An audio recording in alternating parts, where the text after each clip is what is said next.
To replace the idler arm spring clip in your snowblower, use a 3/8" socket or nut driver to unthread the 3 mounting screws to release the belt cover.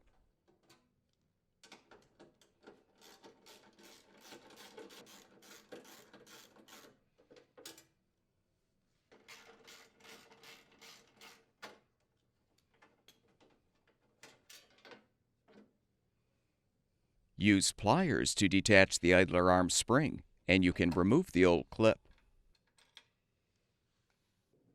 Install the new idler arm spring clip by positioning it in the frame. Then attach the spring to the clip and the idler arm.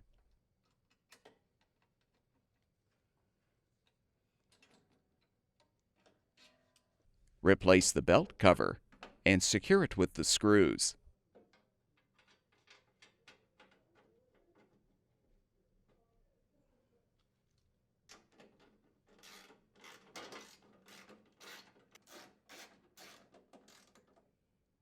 Your snowblower should now be ready for use.